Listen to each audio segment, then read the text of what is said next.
Hi, Stella. Hi, Maria. Maria.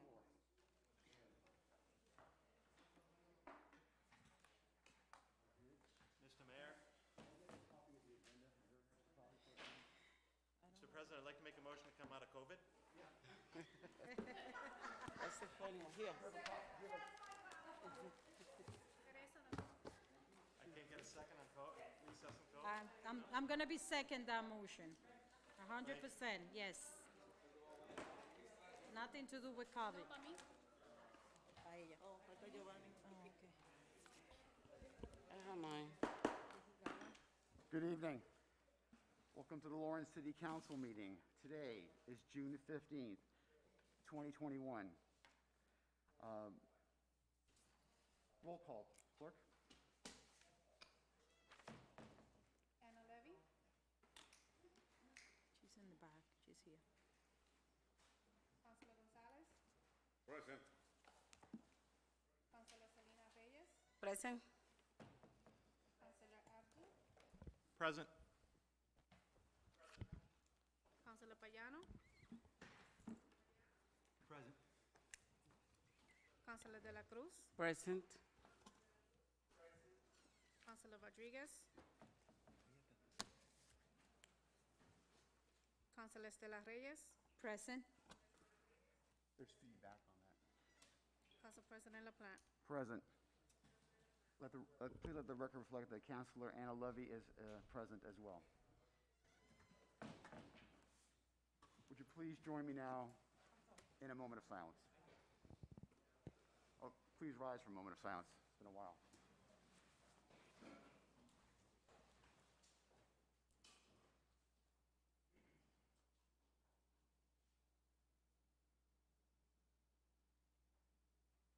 Now will you please join me in the Pledge of Allegiance?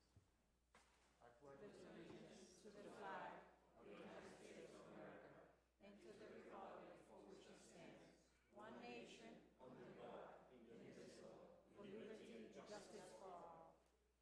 Mr. LaPlante, I would like to make a moment of silence for the June 19th celebration anniversary, please.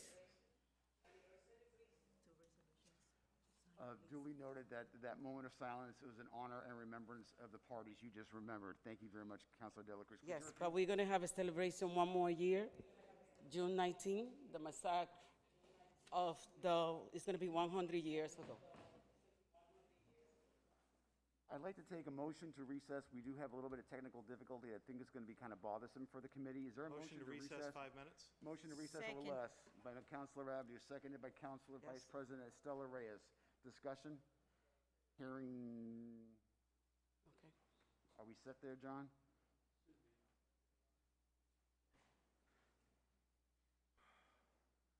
Do you withdraw, Come out of COVID would be all set. do you withdraw your motion, Mr. Abdu? I withdraw my motion. Motion's been withdrawn. Thank you. Okay. Then we're not going to do the moment of silence? Councilor De La Cruz would like to... Celebrating the 19th of the 100-year 19th holiday. In recognition, councilors, of the 100th, of June 19th, we're going to add an additional moment of silence, as Councilor De La Cruz mentioned. So if you could rise for a moment, for one more moment of silence.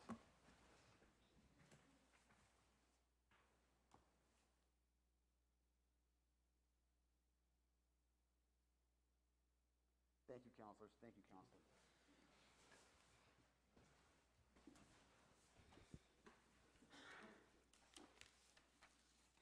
So right now, we're doing, let's see, minutes. We have minutes for May the 4th and May 18th. Are there a motion to accept the minutes from those two dates? Second. Motion made by Councilor Payano, seconded by Councilor Vice President Stella Reyes. Discussion? Hearing none, clerk, please call the roll. Councilor Rodriguez, Yes. Councilor De La Cruz, Yes. Councilor Payano, Yes. Councilor Abdul, Yes. Councilor Selena Reyes, Yes. Councilor Gonzalez, Yes. Councilor Levy. Yes. Council President LaPlante. Yes, the motion carries. The next up is public participation. For those who are participating, you've already signed up. You have 2.5 minutes to speak. The bell will ring at the 2-minute mark letting you know that we have 30 seconds left to wrap up your thoughts. Please address the council as a whole and no individual city councilor. The first person that I have listed here is Mr. Mali. Mr. Mali. Chester Street. Good evening, honorable members. In this important election year, we demand of you please sign Lawrence Police contract. We are united to say Blue Lives Matter. Our police department, with the impeccable leadership by Honorable Chief Roy Bass, has done an excellent job to protect our citizens. Lawrence Police, with a budget of only $16 million, need the best contract. Remember the sacrifices of the police department, Officer Sato from the Columbia gas disaster, or Officer Carl Farrington, who injured in a line of duty. We must declare September 13th the day of the police appreciation. Million thanks to DPW workers because of their hard work, blood and sweat. Lawrence is a beautiful city. DPW workers, they deserve the best praise. Lawrence Public School, with the impeccable leadership by Honorable Superintendent Cynthia Paris, one of the best superintendents in the history of Lawrence, who has led the Lawrence Public School from the Columbia gas crisis to the worst pandemic of the century. Honorable Superintendent Cynthia Paris, thank you for helping our safety officer James Neely, who is a cousin to Mayor Sullivan. 83,000 citizens support Lawrence Teachers Union. In this worst pandemic of the century, Massachusetts Attorney General Maura Haley has done nothing the same like the Columbia gas crisis. Remember your campaign promise: save Lawrence, prosper Lawrence, only possible if you sign contract for our police officers. With the narration, the children of the revolution of bread and roses support our brave firefighters and the union, DPW and Teachers Union. Lawrence always is strong, Lawrence always unite. Please sign the contract for Lawrence Police. Support our safety officer James Neely. Thank you. Thank you very much, Mr. Mali. The next speaker is Anna Luna.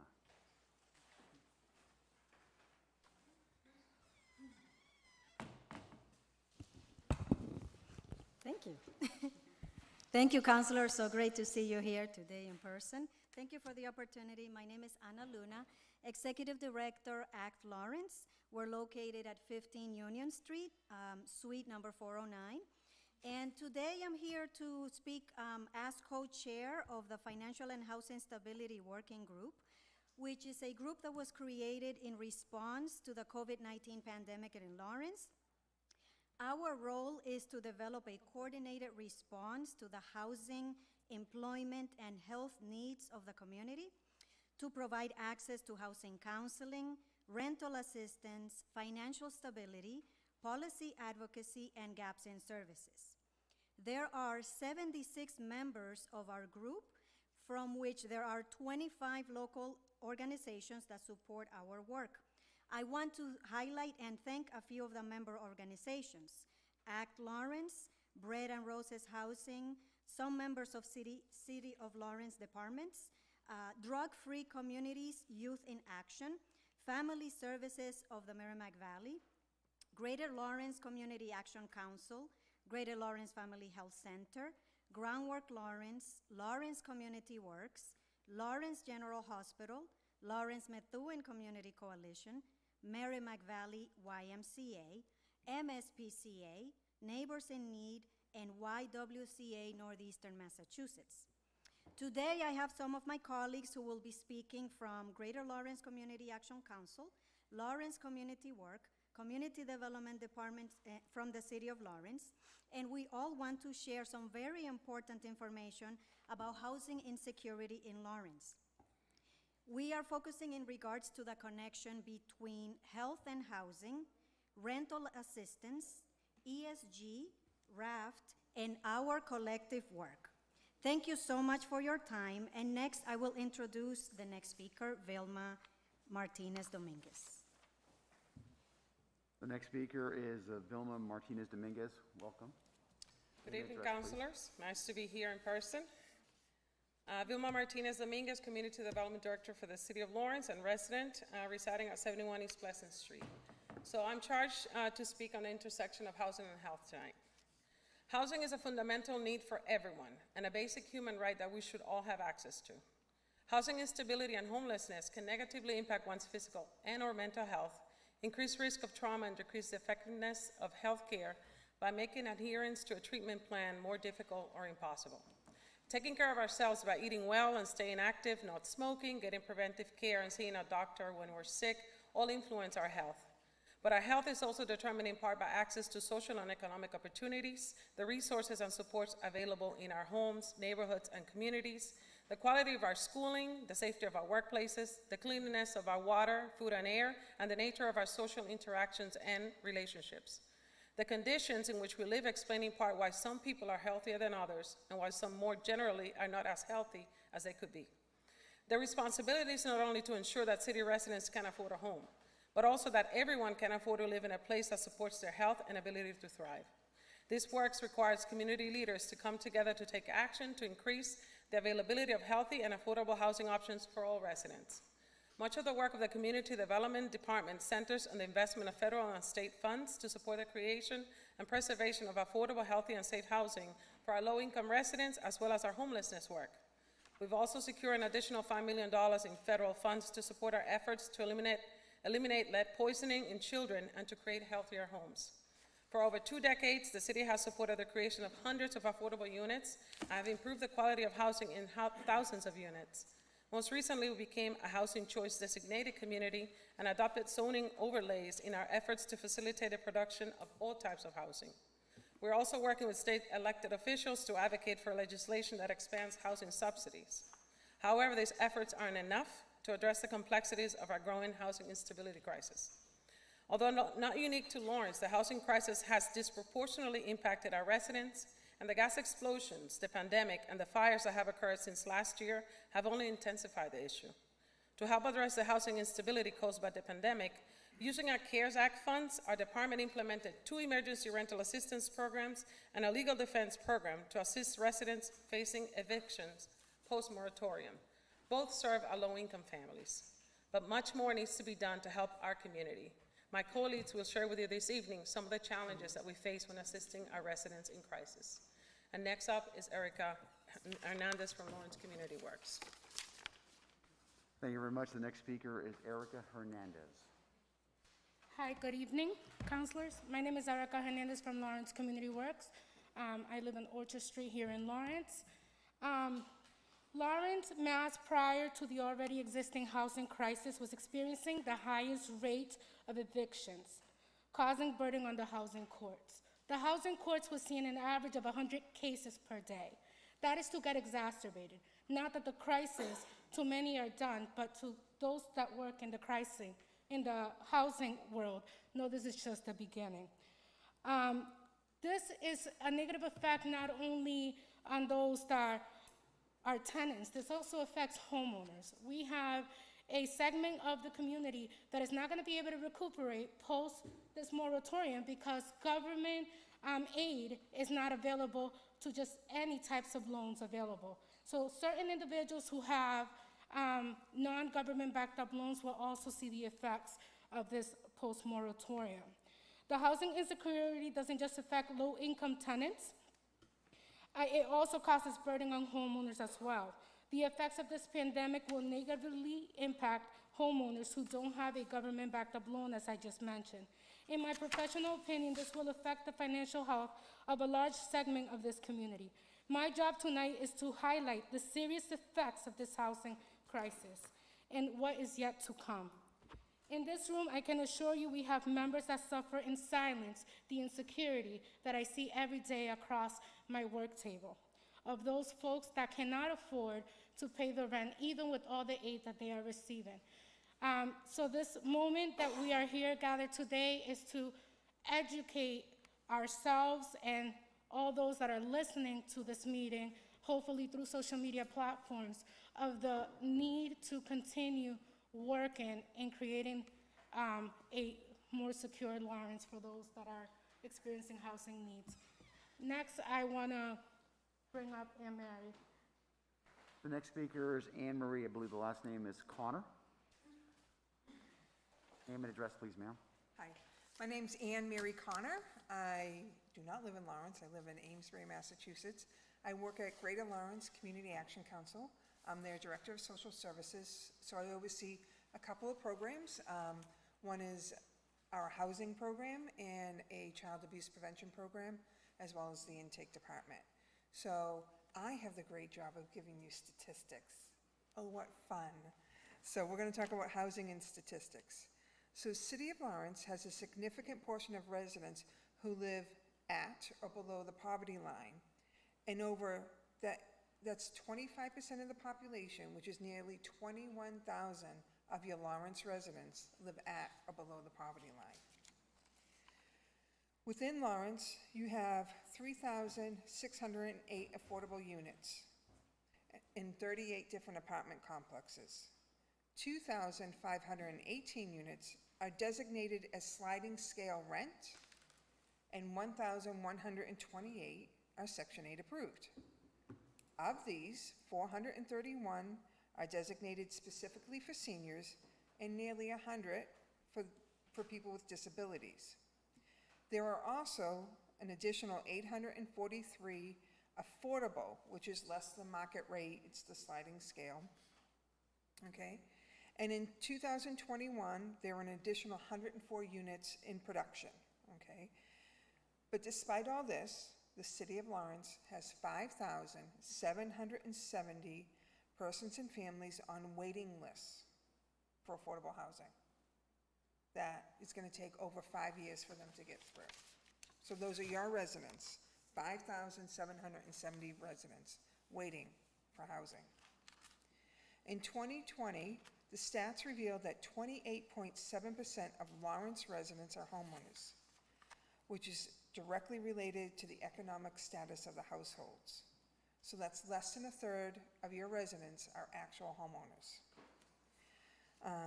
And many of the adult residents who have low incomes may have poor credit or no credit, which limits their financial literacy.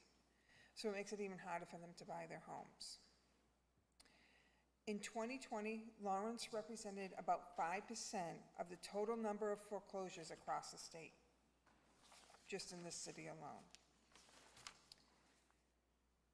So when we were talking about housing and cost burden, for renters in Lawrence who comprise of just over 60% of the occupants, the cost burden is significant. 56% of all renters pay more than 30% of their income for housing costs, and 29% of the households pay over 50% of their income to maintain housing. So I just want you to sort of take into account all these different statistics, and I'm going to pass it over to my colleague and co-worker, Eunice Lopez. Thank you. The next speaker is Eunice Lopez. Good evening. How is everyone? My name is Eunice Lopez. I'm the housing manager for Greater Lawrence Community Action Council. And although originally I was tasked with giving you guys also some statistics. Your address, please, ma'am. I'm sorry? Your address, please, for the clerk, your address for the record. Oh, I'm sorry, 427 South Broadway, Lawrence. Thank you. Thank you. I was also told to tell you guys some more statistics, but I think that I'm going to just give you guys the numbers of the individuals that we've helped with RAFT and other funding so far for the City of Lawrence, and then I'm going to go a little bit sideways, but so at this point we've administered over 1,520 payments through the RAFT program in rental assistance just for residents of the City of Lawrence, and we have pre-screened 1,051 clients for our ESG program, that's the emergency fund with the collaboration of the City of Lawrence. But that is us helping secure housing for individuals who are already housed, which is a beautiful thing. What we don't talk about is the individuals that aren't housed and the different faces that they come in, right? Everybody automatically assumes that a person who's homeless is a person who's living on a bed on the side of the road. That's not necessarily true. Working where I work, I have seen homelessness in all different facets. I have seen all different kinds of faces. One being a man who is now living in a tent because he had domestic violence against him, and there was no place to place him because emergency shelters for DV are primarily located for women. Another one was an adult sister whose mother died during COVID, and because she was not on the lease, she was able to be taken out of her apartment and now has custody of her 2 younger siblings with nowhere to go. Another person is a National Guardsman who served 5 years, but because she did not see any time overseas, is not considered a veteran through the VA, so is not eligible for Chapter 115 or any type of housing subsidy through the veteran agencies. And another one is a mom with a child who, although she was making ends meet during COVID, her child support was cut, which was the residual income in her household. She ended up living in her car. Well, when asked if she's living in her car, opened her trunk and said, "No, I'm not living in my car, I'm living out of it." She had a place to sleep at night, but not a secure home to live in. So please understand that homelessness comes in all shapes and sizes, and it needs to be tackled. Thank you very much. Thank you. The next speaker is Sandy, I think it's Guerra. Good evening, everyone. My name is Sandy Guerra. I am not a resident of Lawrence. I currently live in Haverhill, Massachusetts. Thank you. I work for the city as the homeless lady. That is legit what my so-called name is, though my title is the Homelessness Initiative Coordinator. I am here today to give you a face of the housing crisis we are dealing with. Often when we speak of homelessness, it's safer and it's more comfortable to assume it's the folks who are under the bridge. It's those who choose to be addicts or those who choose to be homeless. The reality of it is, if you look across this room or just across the panel, when COVID happened, I'd received calls and emails from just about every counselors on that panel requesting that somebody in their district get support from me through the hotel, because they were doubling up, because we needed to make sure that they have a safe and habitable place to live, to stop the spread. If that's not enough, when the gas explosion happened, we realized even the most comfortable and safest place in Lawrence also had places that are deemed inhabitable for human habitations. There are people today who are still not housed from the gas explosion. Homelessness is not a situation or a poor choice of individuals that is dirtying a community. Homelessness is a reality that we all face. We all are one sickness away, one phone call away, one poor divorce away, one death away. Some of us have the support system, and some of us don't. We don't choose to be homeless. And when I say we, I mean me. I have 2 degrees. I am the product of what you call pulling yourself up by your bootstraps. And yet, when I started this job, I was living in a hotel with my 2 younger children, while I had a daughter on a full scholarship at Columbia University, and I had another daughter with a full scholarship at Curry College. We can choose to say we don't know. That's a choice. We can choose to say, well, my community don't have that. That's also a choice. Homelessness affects all of us.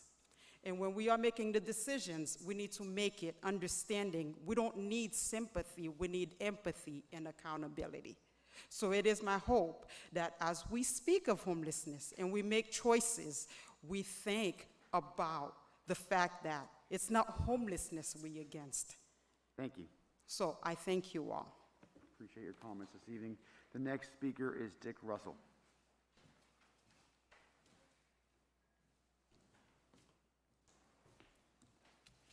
Good evening, councilors. For those of you who may have forgotten who I am, I'm Richard Russell, and to the dismay of some, I still live in Lawrence at 34 Cross Street. I'm fully vaccinated and been tested 16 times at 2-week intervals due to my volunteer work at a veterans food pantry, hence no mask. 15 months has been a long time since we had a face-to-face. so my list of gripes and complaints that are allowed to happen in Lawrence is long. First, I'm tired of hearing councilors complain about the bad air in the council chamber, yet you're running for re-election. Strange. Second, what's the story, the rest of the story on the hijacking of the city's website? Did we pay a ransom to get it back? How or why did it happen? Is the IT director worthy of a $30,000 raise in the upcoming budget?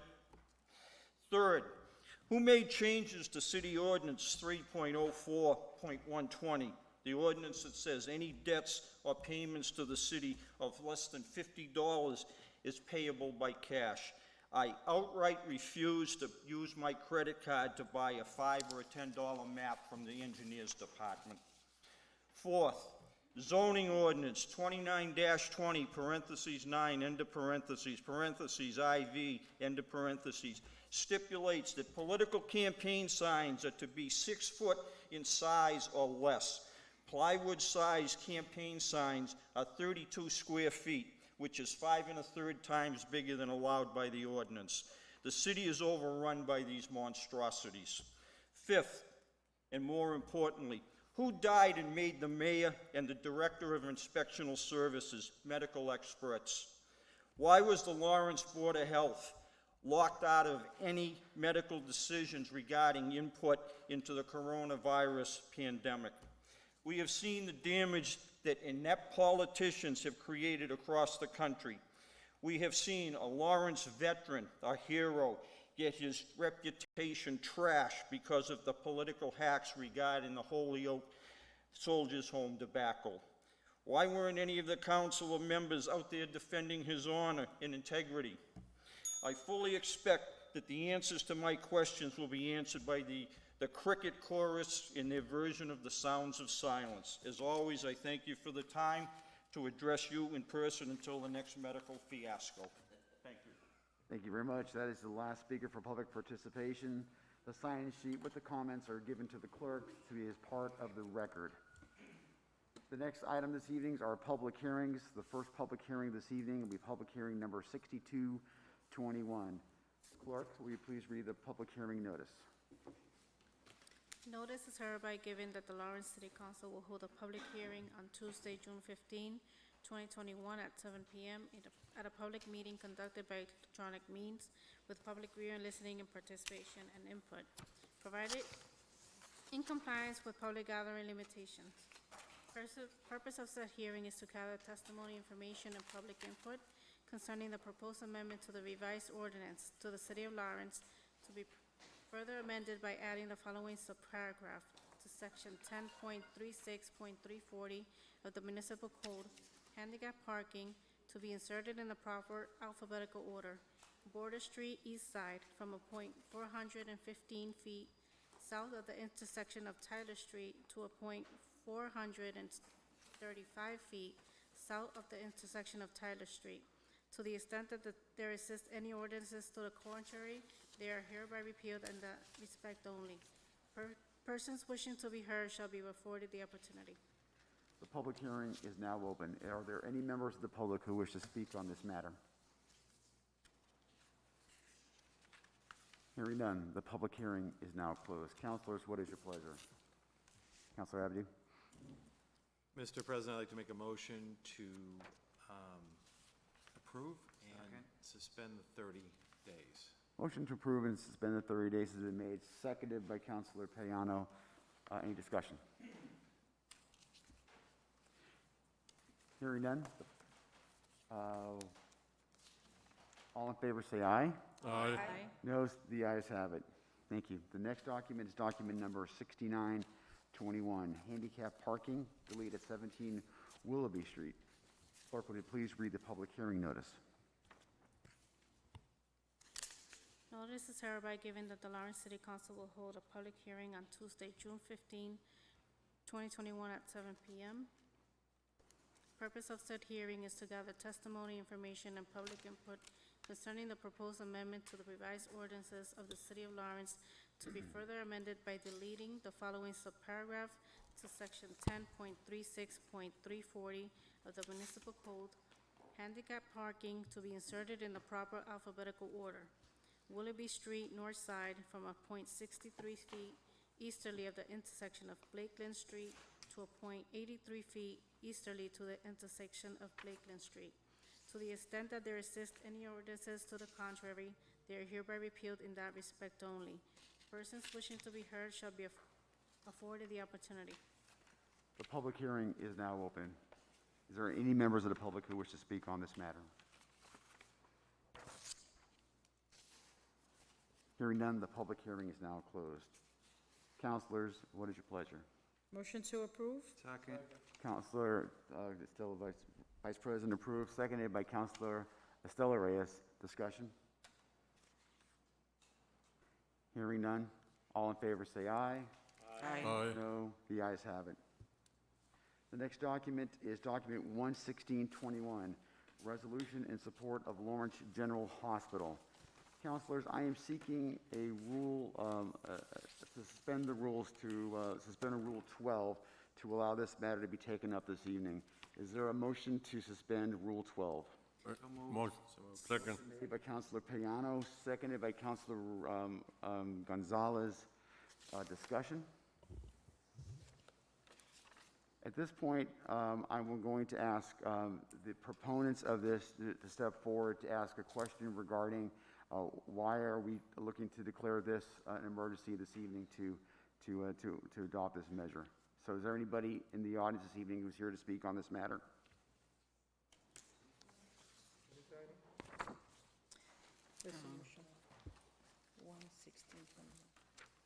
Good evening, councilors. It actually feels very good to be back here in person. Kendris Vasquez, Mayor of the City of Lawrence, and I reside at 681 Lowell Street. Councilors, today I am here to demonstrate support to Lawrence General Hospital and respectfully request that you take this item as an emergency and approve the resolution because city residents relied and need every service the hospital provides. And I shudder to imagine that the failure to realize a financial remedy will mean to the health and well-being of our community. The hospital's liquidity is insufficient to satisfy their debt covenants, and they will be required to make cuts in services to satisfy bondholders without COVID relief by August 3rd. The financial condition of Lawrence General Hospital pre-COVID was weak, and nearby $50 million annually in reduced mass health funding and reimbursement, and nearly $50 million annually in reduced mass health funding and reimbursement, specifically no longer being able to negotiate their Medicaid managed care rates. Rate cuts for high-volume outpatient imaging, reduced safety net provide supplemental payments, and admission denials.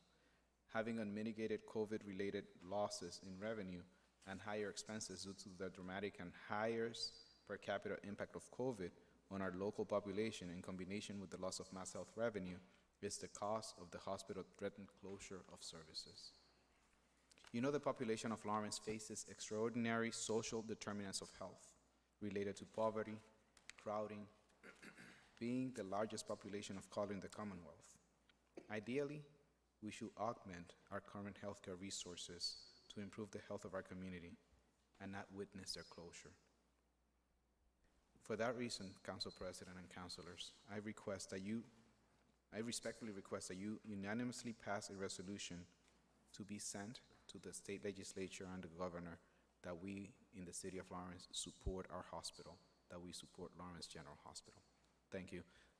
The CEO of Lawrence General Hospital is here to provide any additional, to answer any questions or concerns. Great. I will ask the question again, and maybe the CEO of the hospital will be better able to answer it. We just need, for the record, to know what the emergency is, why we need to adopt it this evening. Definitely. That's the question. So if the hospital president can... President Wilson. That'd be great. Thank you. Thank you, councilors, for having me here this evening. And to address your question, to put it in simple terms, we are burning cash. So we have not received any COVID relief payments since July of 2020. We have lost volume, we have increased expenses, yet we have not received $1 of COVID relief funding from the federal government or the state.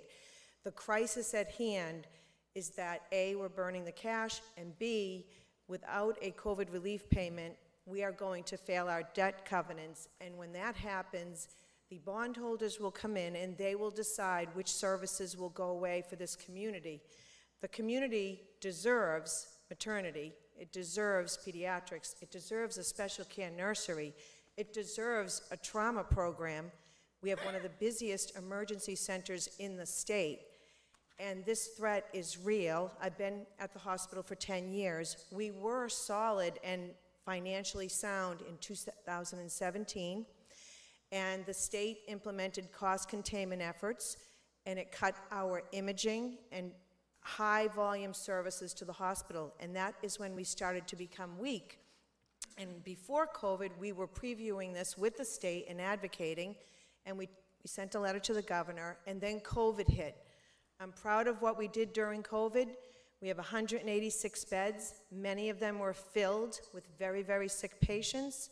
We stood up the testing site with the city and the state, testing up to 1,700 people a day, and we set up the vaccination center. And I cannot imagine what's about to happen if we have to start to file the paperwork to terminate services. But essentially the crisis is that we are burning cash, and we need the correct COVID relief funding that we deserve. And I'm happy to answer any questions. Right. At this point, we now know what the emergency is, that it's unsustainable, and my understanding is this hospital will close down unless it gets relief. That, to me, seems like that would be the emergency that's requested. Hearing that at that point, the emergency has now been stated, and we can certainly come back for a discussion, unless anybody has discussion on that into more detail. Motion's been made, and it's been seconded. Roll call vote, because it is an emergency request. Councilor Levy? Yes. Councilor Gonzalez? Yes. Councilor Selena Reyes? Yes. Councilor Abdu? Yes. Councilor Payano? Yes. Councilor De La Cruz? It's a yes. Councilor Rodriguez? Yes. Councilor Estela Reyes? Yes. Council President LaPlante? Yes, the motion to declare an emergency has been adopted. Now, I'll entertain a motion to approve the resolution for the So purposes moved. of discussion. Second. Made by Councilor Payano. I believe it was seconded by Councilor De La Cruz. Discussion, or we can hear more from what's from the hospital president. Council President, Council if the speaker has more to say, then I think we should open the floor. President Wilson, do you have more you want to add now that we're actually debating the actual cause and what we can do to try to help? Well, I would like to just have Felix Mercado speak and just explain. He's been with me for the entire 10 years of my tenure at Lawrence General, and explain the meaningfulness of us being restored to our previous state. Thank you, President Wilson. My name is Felix Mercado. I've been at Lawrence General for 13 and a half years. I was the CFO. I'm the current Senior Vice President. And I'm here tonight on behalf of the hospital, but I'm also a Lawrencian. I went to the Leahy, I went to the Oliver, I went to the Volk. I graduated from here. In early 2000, when a family member came home, a stray bullet hit his head. Lawrence General was there to save him. Didn't go to Boston. He was taken care of at the hospital. When my father had to go to the hospital because he had cancer in his small intestine, the hospital was there for him. In the floods of 2016, the emergency center was opened to take care of the community back in 2016, the Mother Days flood. When the Columbia gas incident occurred, the hospital was there. More importantly, recently, when COVID hit, the hospital was there.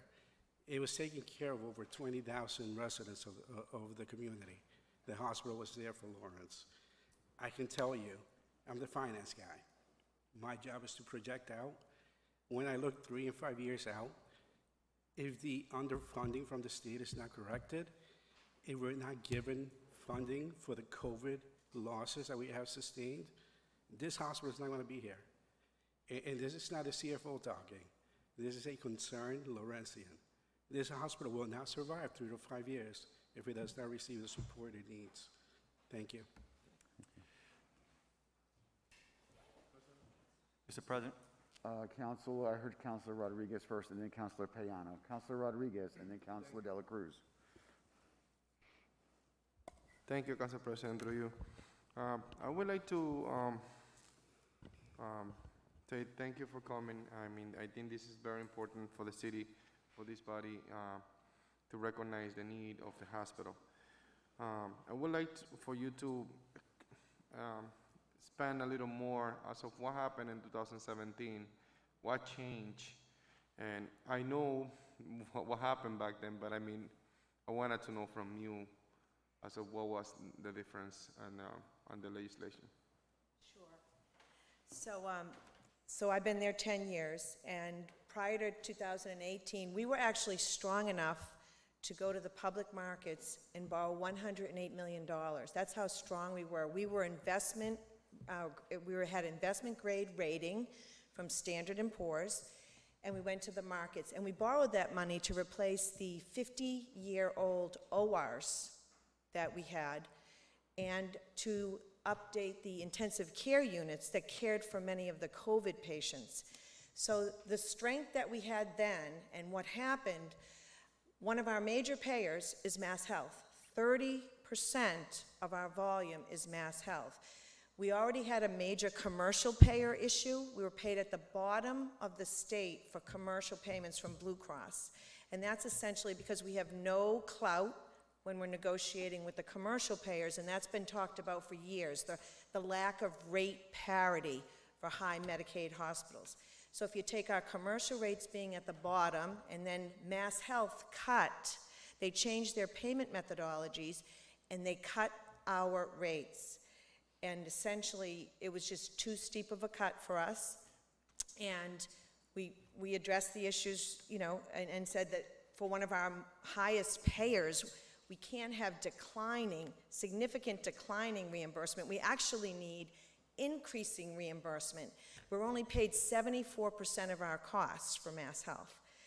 So the big change was a large statewide cost containment effort that achieved the statewide goal of managing the Mass Health spend, but because we have such a high payer mix, we were disproportionately impacted.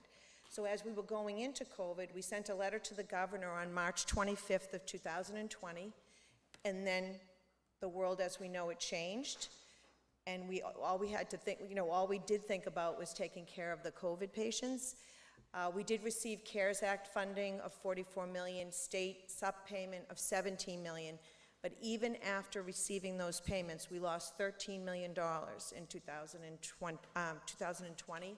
And we're on track to lose $20 million this year, and it's completely unsustainable. We don't have the balance sheet. But the cut in reimbursement was the real turning point for us and why we started to become significantly weaker. I hope that answers your question. Sure, of course. Thank you so much. Thank you, Council President. Thank you. Mr. Payano? Thank you, Council President. So, my question was very, very related, and I think you answered it, but I think I want to put it simpler for folks that are at home. Because I think that, when we're talking about numbers, it's important, and, the question that folks have is, did Lawrence General do something wrong? And how I put it simpler to folks, and I think that you touched on it, is that the hospitals in Boston are able to charge more. And they're receiving more from their insurers than Lawrence General Hospital. And because of our population, we have a very working class population, there potentially could be a disparity in the health care that our community is receiving. I wholeheartedly approve of this, and I wish that there was something else that we could do, more that we could do. I hope that the state essentially is able to support and give this money and help out. Lawrence General is a tremendous employer.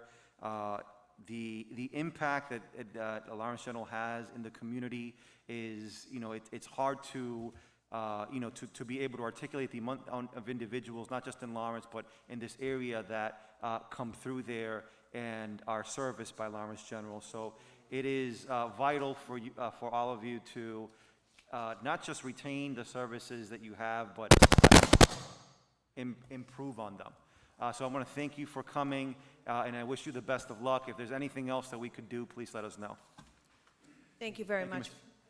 Thank you, Mr. President. You're welcome. The next one is Councilor De La Cruz. Yes, I would like to say two things, and I would like to take this opportunity to say thank you, because the amazing job that Lawrence General has been doing in the community, especially for those undocumented people, that when they get to the hospital, they're not being asked, give me your green card.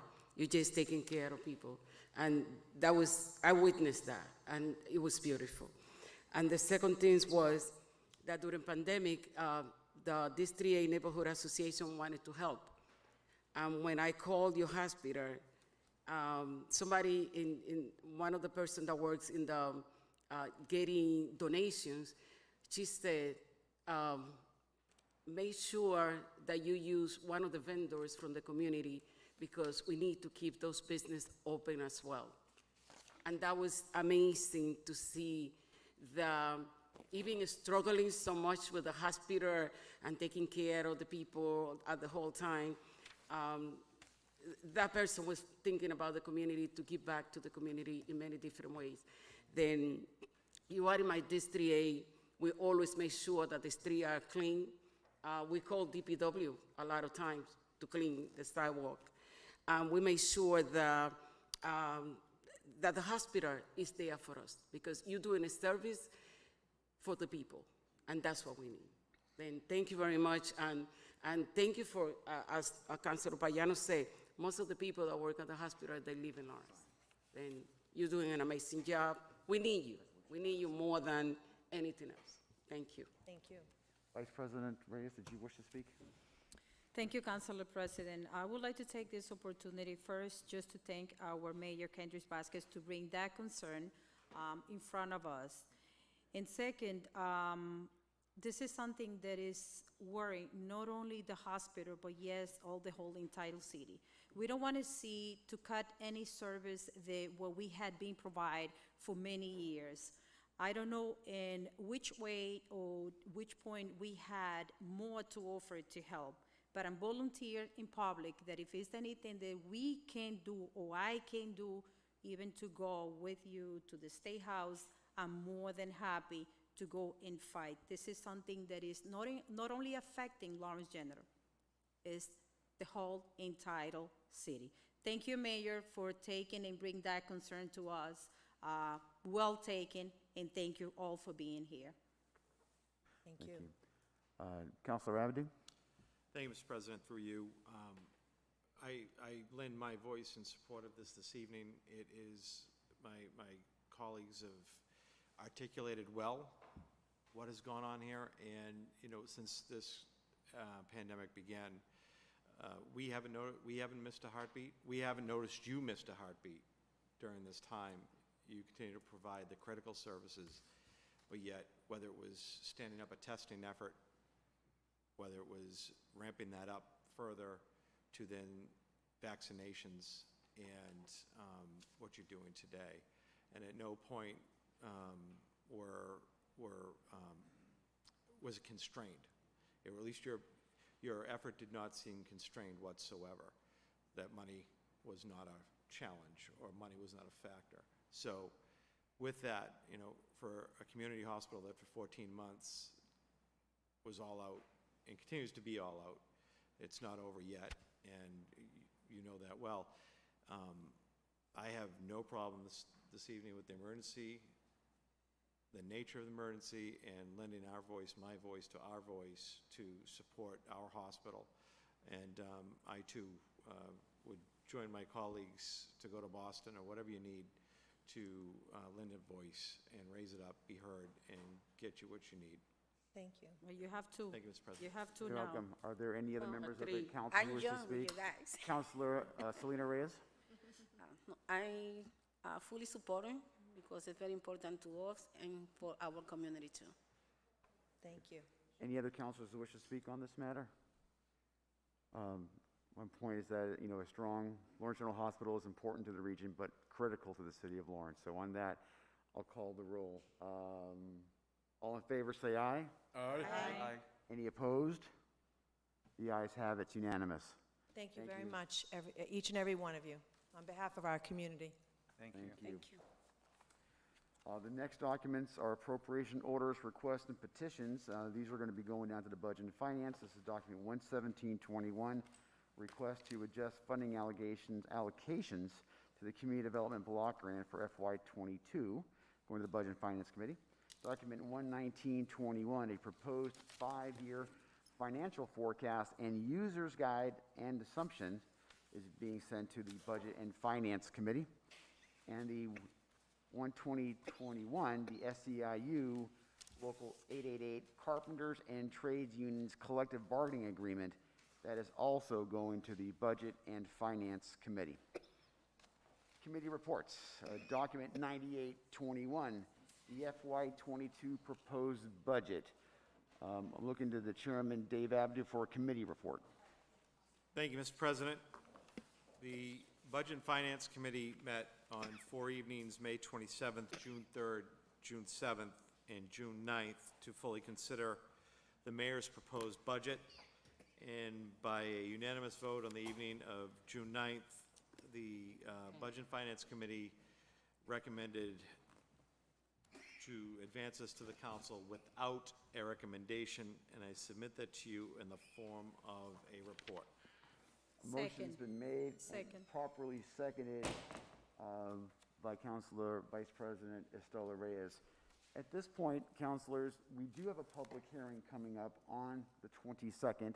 I will now entertain, unless there's any discussion on this matter, I will entertain a motion to table for the purposes of having the public hearing on the 22nd. Is there a motion to table? Motion to table. Second. Motion made by Councilor Vice President Estela Reyes, seconded by Council Chairman Mr. Abdu.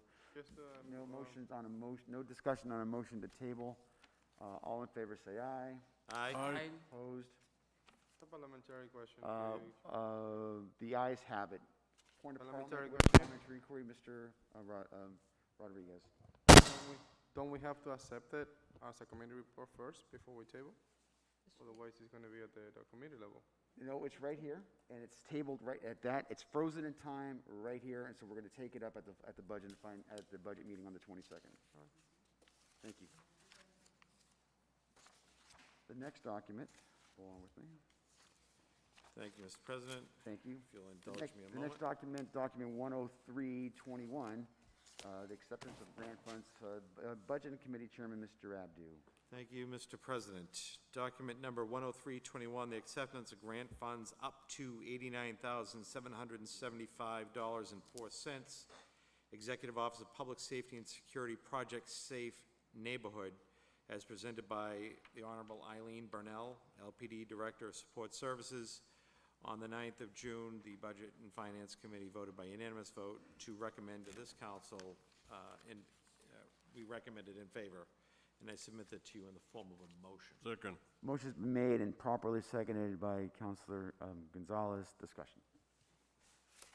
Mr. Abdu. I would note that Ms. Burnell is here if there are any questions of her.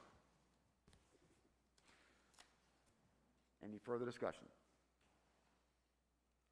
Hearing none, all in favor say aye. Aye. Opposed? The ayes have it. Motion passes. The next document is document 10621. Chairman of the Budget Committee, Mr. Abdu. Thank you, Mr. President. Before I read it, I would note that we received supporting documents in the email today from our clerk, Ms. Ruiz. So with that noted, document number 10621, order to expend grant funds, Transformative Development Initiative, TDI, Creative Catalyst Grant in the amount of $100,000 as submitted by Cassandra Abu Farah, our Assistant Library Director. And I submit that to you in the form of a motion in favor. Motion's been Second. made Second. and seconded by Mr. Abdu. Mr. Rodriguez. Discussion. Hearing none, all in favor say aye. Aye. Aye. Opposed, no. The ayes have it. The next document is document number 10821. Chairman Abdu. Thank you, Mr. President. On June 9th, the Budget and Finance Committee recommended by unanimous vote a favorable recommendation for document number 10821, appropriation transfer from free cash to continue funding various reserve funds in the amount of $3,116,250 as submitted by Mark J. Ianello, Chief Administrative and Finance Officer. I submit that to you in the form of a motion. Motion's been made. Is there a second? Second. Seconded by Vice President Reyes. Discussion. Mr. Abdu. I just want to note for the record that the items included in this transfer that would be covered by it is the OPEB Trust Fund, Compensated Advances Reserve Fund, Workers' Comp Claims Reserve Fund, Injured on Duty Reserve Fund, the Stabilization Reserve Fund, as well as the DPW, the infamous DPW Snow and Ice account. And that is the total. Thank you, Mr. Chairman. Any other councilors wish to speak on this matter? Hearing none. All in favor say aye. Aye. Opposed, no. The ayes have it, unanimous. Next document is document 10921, year-end transfers. Mr. Abdu. Thank you, Mr. President. June 9th, Budget and Finance Committee voted by unanimous vote in favor of recommending a favorable recommendation for 10921 year-end transfers between departmental accounts as submitted by Mark J. Ianello, the CAFO. I submit that to you in the form of a motion. Motion's been made. Is there a second? Seconded by Mr. Gonzalez. Discussion. Yes, through you, Mr. Chair. Mr. Rodriguez. I would like to expand the floor, to open the floor to Director, the Finance Director, Mark Ianello, and that way he can explain for the public why we need to have this item and the next item.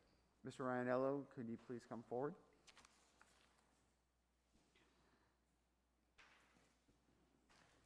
Just a Good evening, quick- councilors. I didn't hear the question. No, just a quick explanation as of why we need to do this item every year. That way the public knows, and if anybody's reading the agenda. Yep, Yeah, what's the purpose of- 109 and then 110. The purpose of the transfer? Exactly. Yeah, the purpose of the transfer is the Mass General laws allow us to make transfers between departments annually to close any deficits that may appear before we close the books. And so this transfer is required to be approved by July 15th. We do this every year, and there's only 5 journal entries that we plan on making this year. I think as I illustrated the last week, there's a transfer here for the city attorney's account. There's a transfer for various DPW accounts. There's a transfer for unemployment compensation account. There's a transfer between the Human Service/Veterans Office, a few transfers between fire department accounts, and then transfers to the Parking Enterprise Fund, various accounts of the Parking Enterprise Fund. And all of these transfers will close any potential deficits in those accounts. Thank you so much. Any other members of the council wish to speak on this matter? Hearing none. All in favor say aye. Aye. Opposed, no. The ayes have it. The next document is document 11021. Chairman Abdu. One would think I'd be ready. On June 9th, the Budget and Finance Committee recommended by unanimous vote the favorable recommendation of item number 11021, FY22 annual authorization of revolving funds as submitted by Mark J. Ianello, the Chief Administrative and Finance Officer, and I submit that to you in the form of a motion. Motion's been made. Is there a Second. second? Seconded by Vice President Reyes. Discussion. Hearing none. All in favor say aye. Aye. Opposed, no. The ayes have it, unanimous. The next items are withdrawals. Document 12221. Is there a motion? Motion to withdraw 10221. Motion made by Vice President Reyes. Is there a second? Second. Seconded by Councilor Gonzalez. Discussion? Hearing none. All in favor say aye. Aye. Opposed, no. The ayes have it. Are there any tabled matters wish to be taken off the table this evening?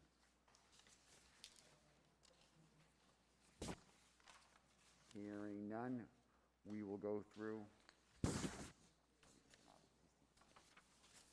Under new business. Just through you, Council President. For purposes, as Mr. Rodriguez. To discuss and declare one item as an emergency to be able to discuss it tonight. I'm sorry, Chair couldn't hear you. Couldn't hear you. discuss one of the items that is in the new business. Sure, why don't we go through the new business, we'll take it in order. Document 11321, order to expend grant funds, that is going to the Budget and Finance Committee. Document 11421, secondhand old growth pawnbroker's license, going to the Ordinance Committee. Document 11521, 15-minute parking at 88 Auburn Street, is going to the Ordinance Committee. Document 11821, order to expend grant funds, Greater Lawrence Summer Programs, going to the Budget and Finance Committee.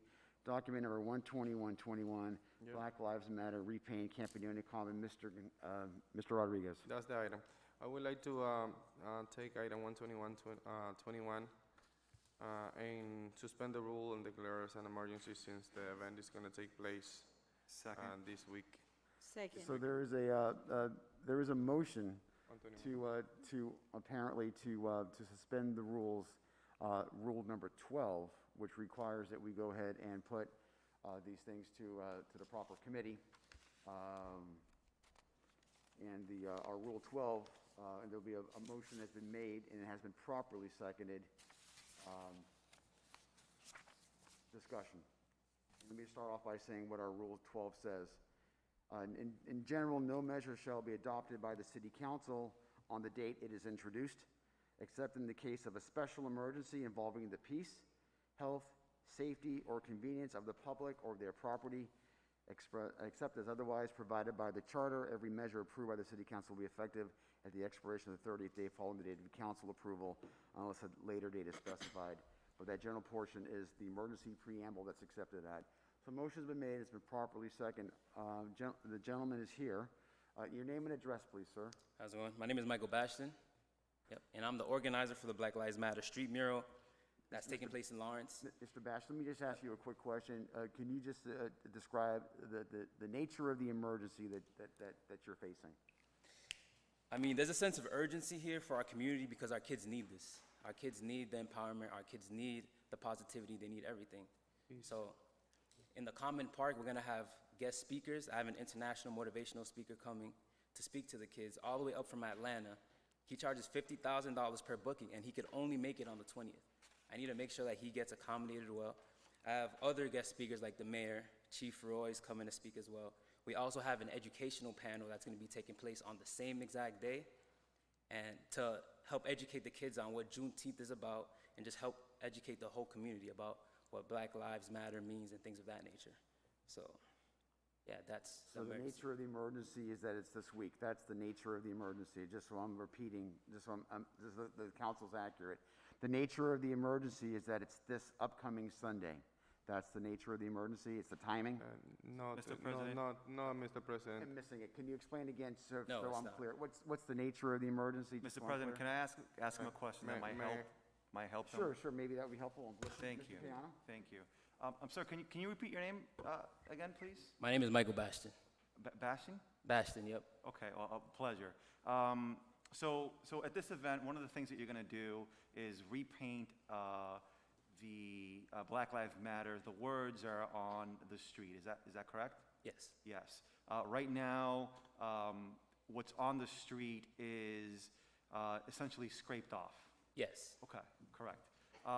And this event, you're saying that it's an event that is that you're going to have several members of the city, from the mayor to the chief of police to a bunch of other speakers, and what they're going to be talking about is sort of not just Juneteenth, right? So it's not just a cultural event, but talking about certain issues that affect not just public safety of the community, but also the health of the community as well.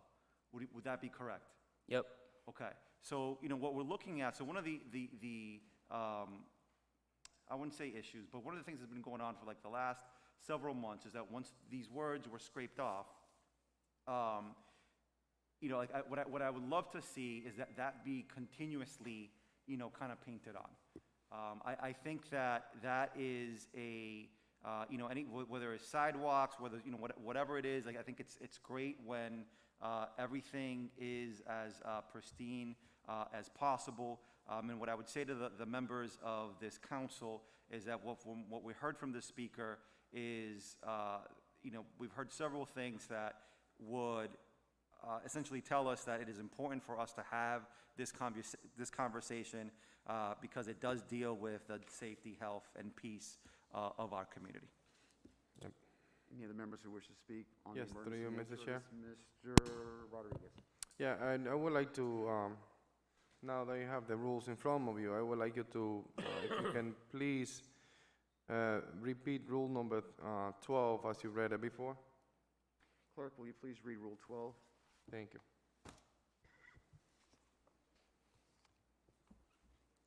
In general, no measure shall be adopted by the city council on the date it is introduced, except in the case of a special emergency involving the peace, health, safety, or convenience of the public or their property. All right. Except- On part of that rule number 12 of the city council is that on this event, people coming together, they're going to talk about peace. They're going to talk about the health of the community. And that's the main emergency that we have there. On 6/20, people are going to get together, not to protest, but they coming together to talk about peace.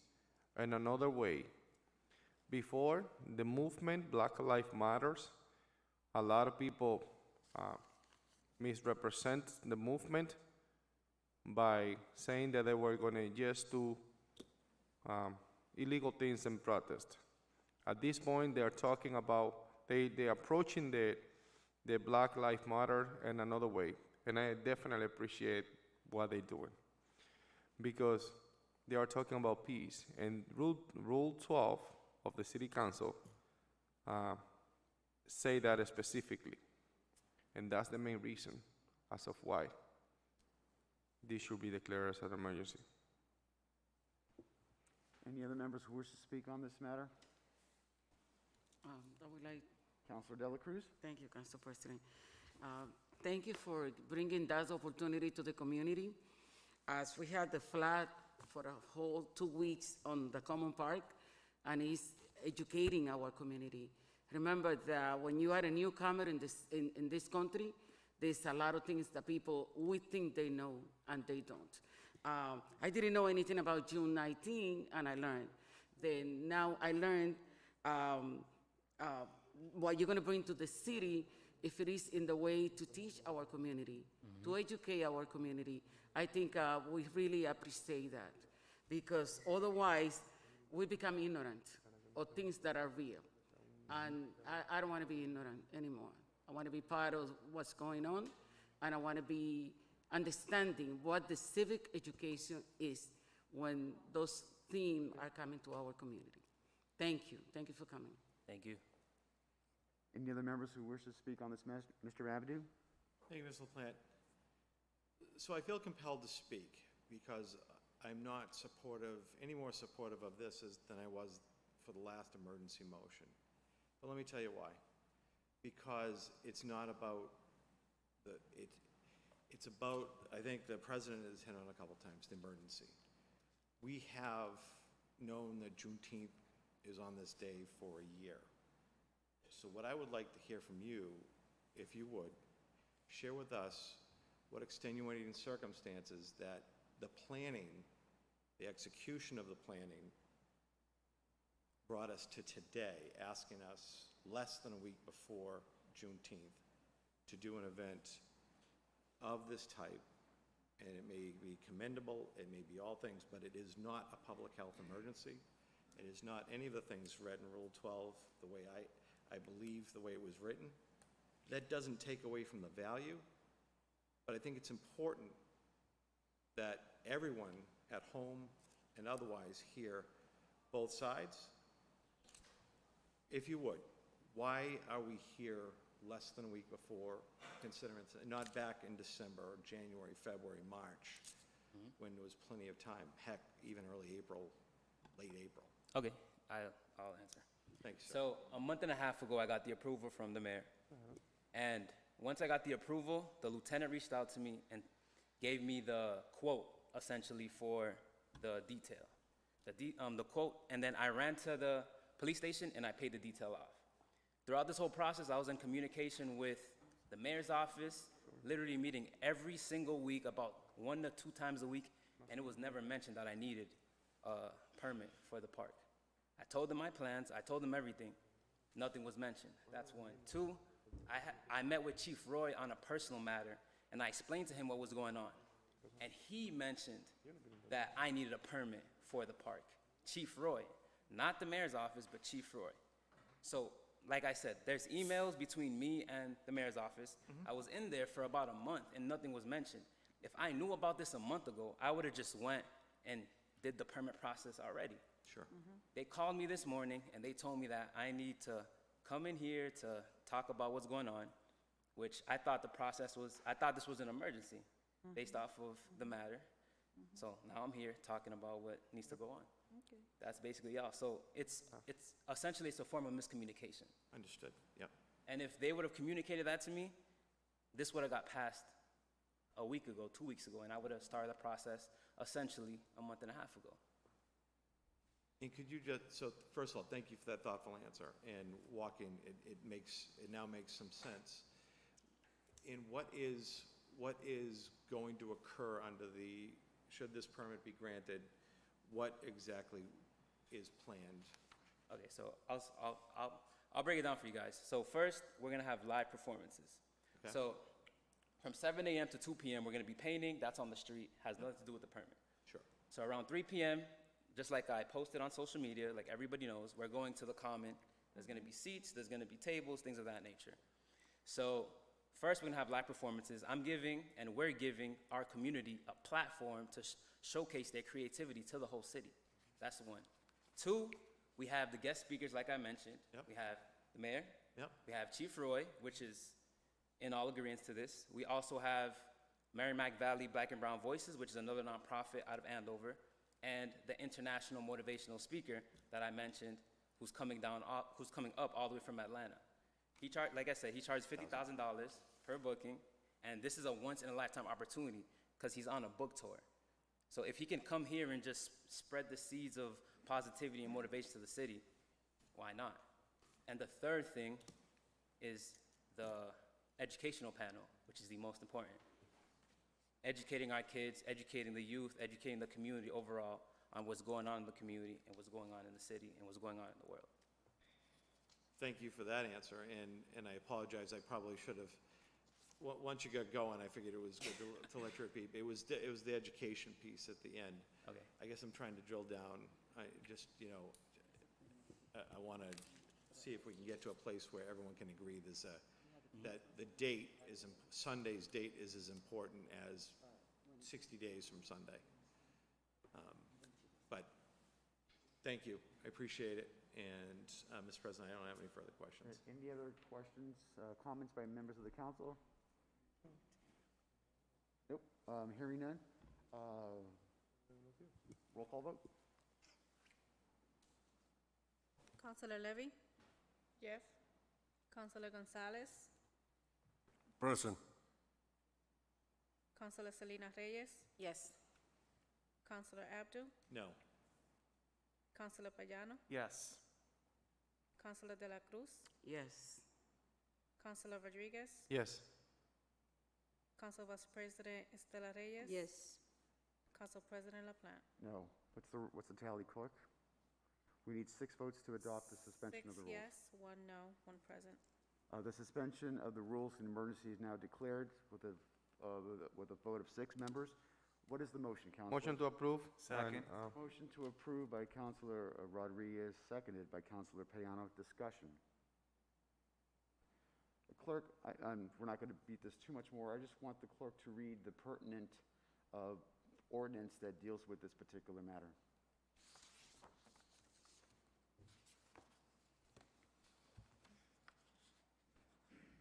Ordinance 12.24.020, use of properties for purpose of civic and public nature.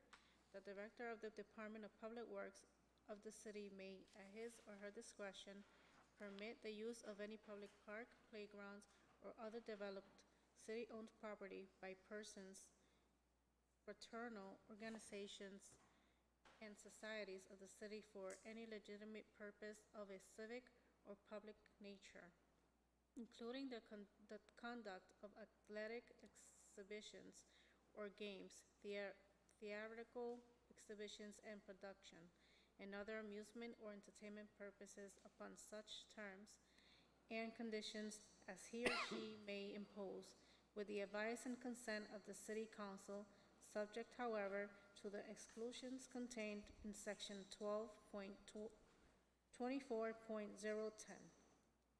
Thank you. Are there any members who wish to discuss this matter? Any comments? All in favor say aye. Aye. Opposed? No. Roll call vote? Councilor Estela Reyes? Yes. Councilor Rodriguez? Of course, yes. Councilor De La Cruz? Yes. Councilor Payano? 10 times yes. Councilor Abdu? Yes. Councilor Selena Reyes? Yes. Councilor Gonzalez? Yes. Councilor Levy? Yes. Council President LaPlante?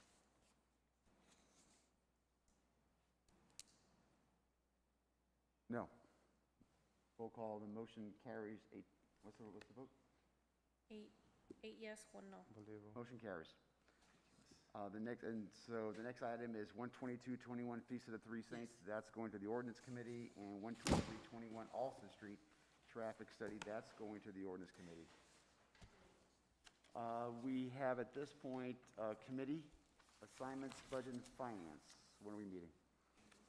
You're looking at me and you're saying budget and finance? I am looking at you and I'm saying budget and finance. Thank you, Mr. President. We have a special meeting on Tuesday, the 22nd. Looking at once I put my glasses on, I look across the room at colleagues. Would Monday, the 21st work? Monday the 21st. Yes. Monday, the 21st, okay, so Monday, the 21st for budget. Personnel, what we got you? And then personnel, I would actually like to schedule a series of them. I would like to, not you. I would like to schedule 3 possible dates with the purpose of using at least one, more than likely 2. Could I, Monday, the 28th and Tuesday, the 29th? Monday the 28th, that is going to be in person? It would be up to the legislature and the president. Can we do it online? But Can we do it online? I mean, virtually? I'll entertain this at this point. So right now, the law has not been passed for there to be any remote. It hasn't passed yet. We're expecting that it will, but it hasn't happened yet. So right now, unless the chair hears differently and works with that, we are going to have to do it. If the opportunity goes to go remote, then that certainly could be a possibility. Does that make sense?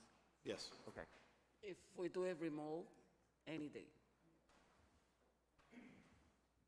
So why don't we say, 21st, yes. It's going to be here, right? That's Monday. so we could do the 21st, right? Right now, we have budget and finance on the 21st. I would have no problem double booking personnel 45 minutes later. 45 minutes later. Is that all remote? Then what will be the time? Would budget and finance have any issue moving up to 6:30, or should we stay at 7? I mean, is that remote? Yeah, speak up, Mr. Rodriguez. I'm sorry. The mic. It's not the volume, it's, Is that remote? is that remote? It's the same answer as the one given to the 2 councils. As of today at 6 p.m., I believe that both of the House and the Senate, that they already have a law draft and pass, but they need to get together and combine both. but that probably gonna be tomorrow. That the governor might get that law to his desk. So assuming that that's gonna pass, I believe that we can move forward with the meetings remotely. I don't have the authority to make these calls. For now, So I would So- like to discuss, if possible, rule number 2 of the city council rules. Well, And, are we in the middle of figuring out what the agenda is for the budget? No, and that's for the related to Personnel that. Committee? Because right now, the discussion is regarding the personnel, I believe, for the personal personnel. budget's at 7 PM. The information right now is that there is some movement in Beacon Hill with respect to allowing remote meetings to take place. It hasn't been signed yet by the governor. Of course, today is what, Tuesday? We would need 48 hours to post something. Keep in mind that Friday is a holiday, so we lose one day already. So the earliest that we could post something would be when? Would be Thursday morning for a Monday meeting? If we had a Monday meeting, when would you need to post it, clerk? Thursday.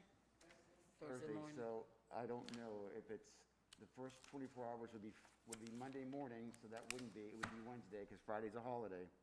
So you'd have to post it tomorrow am I right? Thursday, Monday, and that's the 48-hour period. So we need to post it tomorrow. We don't know if the governor's gonna sign it into law tomorrow. There's oftentimes the governor may sign it into law. He may wait a day or two. We don't know when that's going to be. If the chairman finds out after discussing it with the membership that you want to do remote and we have the ability to remote and it's done by tomorrow, then that can happen, right? I mean, but we need to know whether the governor signs it tomorrow because of the open meeting law. Mr., you done? I was trying to, but I mean, whatever. Okay. When's the holiday? Do you mind if I ask course. Go Mr. ahead. Chair a question? Since we are going to be having a city clerk position and we're going to be interviewing people, I feel that we should go in person just to kind of give everyone opportunity just to come in front of us. But, like I say, this is my opinion, that we're going to be interviewing people. I remember the last time we did. It's very uncomfortable.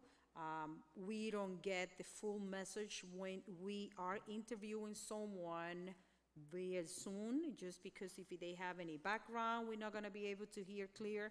So for me, it's okay if we have to be back in person. For you, Mr. President, I want to thank Madam Vice and my colleague from District A. So why don't I suggest this? And I understand you may expel me from the body, Mr. President, for what I'm about to suggest, is that we delay that personnel meeting an additional week to Monday, the 29th, which will give the legislation a chance to play out. We'll have a better understanding, and we can prepare to be in person, but if the legislation signed becomes law, we can adapt on the fly. Yes. Or leave it. So with that, Mr. President, I would recommend Monday, the 28th, and Tuesday, the 29th as two personnel meeting dates. Not the 21st? Not the 21st. And then make a decision, the chairman can make, after consultation with the members of the committee, how you want to deal with it, and you can make that call as we approach that time. I do have one discrepancy, and I don't know the answer to this. I do know that this Friday is a state holiday. It's Juneteenth. It is a state holiday. I know that all state offices are closed because of the state holiday, and if I understand the state holidays correctly, if it's a state holiday, it's also a holiday for municipal governments. And I am hearing some chatter that perhaps Friday City Hall is open, of which I'm not making any sense out of it. And that is so I'm under the presumption, because it's a state holiday, that all municipal and state government is closed on that day. Because of the June 19th holiday. I'm sorry, Council President, I'm a little lost. So, Sure. I mean, we've already said that personnel, we're moving it to the 28th, so So what are we talking about here now? No, this is a bigger question, which is, we were talking earlier about public notice requirements. We're going to be fine on this, but there's a bigger question in play here, which is this hall building going to be open? Is this local government following June 19th as a holiday? And that's the question that I just, I asked the clerk real briefly, and I'm understanding, and I don't know this for a fact, but it's the clerk. Why am I speaking to you? What is your understanding for Friday? According to the department head meeting, we're open on Friday. So Council President, I mean, I think the right question would be to ask personnel. It sounds like a great question. Director of Personnel or the mayor, it could be that they have, they're saying come in on Friday, but it's a floating holiday. Like, who knows what's in, within the contract. I'm assuming if it's a state holiday, as you're saying, then, and people are working on Friday, then they're going to have to it just becomes a floating holiday. And the reason why it's even a matter at this point is just because if we're going to be posting things, we just need, that's a day that's important either way. In this particular case, it's right now it's a non-factor, but earlier it was a factor. But I think, as you mentioned correctly, since I haven't heard an impact yet, let's get that answer and we can move on with it. So I think we're good with personnel and good with budget. Housing Committee? Do we have any business? I didn't see any business. Okay. Ordinance Committee? It's going to be this coming Tuesday, and it's not going to be objection or any things change, we're going to be in first. We have a budget hearing that Oh, day. no.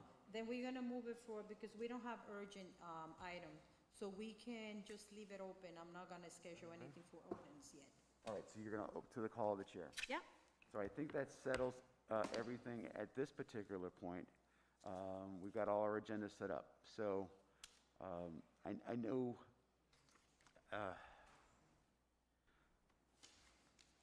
once we get more information from the governor and the legislature, I'll be reaching out again to all of you to get your feelings about the chambers. Is there a motion to adjourn? Motion to adjourn.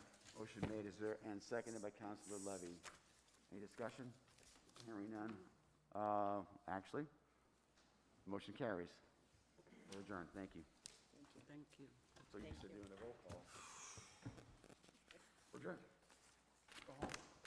What's the rush?